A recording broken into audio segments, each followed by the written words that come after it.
for number 69B, when I'm looking at a reaction, remember, we've got so much information now, it can hit us from out of nowhere. First thing I'm going to do is I'm going to look at this arrow, and I'm going to see what's on top of that arrow. And I've got an O, so that signifies oxidation reaction. Alright, then I'm going to see what my functional groups are. What could or possibly could not be oxidized. Because you've always got, now that we're in organic, we've got a possibility, is there any way that I could have, no reaction happening? Could I have multiple products, major products, minor products? We've got all these things to think about. So again, how do you eat an elephant? Piece by piece. Alright, bite by bite. So first thing I did, I identified, what I've got here. I've got an oxidation reaction. Second thing, I looked at my functional groups. What functional groups am I dealing with? And we're dealing with the hydroxyl functional group right here, and alcohol. So, the thing that happens, remember, I'm just going to, write this down.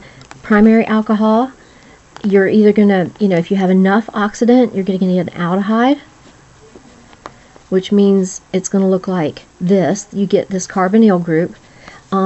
Or if you have complete oxidation, you get a carboxylic acid, which is carbonyl group with a OH here. This is not a primary alcohol. This is a secondary alcohol. A secondary alcohol is going to give you a ketone when it oxidizes. Okay, so that just means you've got a carbonyl group here attached to whatever else.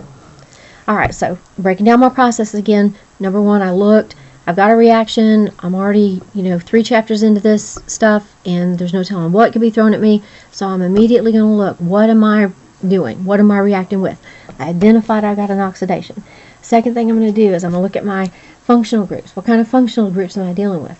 Oh, I've got an alcohol. So I go back in my little file box and I say I'm dealing with alcohols. What do alcohols do? Then I got to say, okay, if I have a primary, I can get these two things. If I have a secondary, I get this.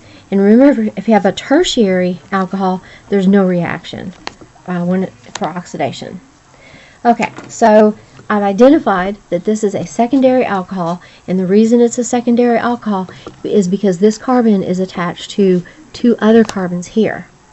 So the choices, the only choice that I have is that if this oxidizes, this can pop off, and then this hydrogen here can pop off, meaning that now I've got an opportunity for 2 bonds to be available to be oxidized or to form a carbonyl group.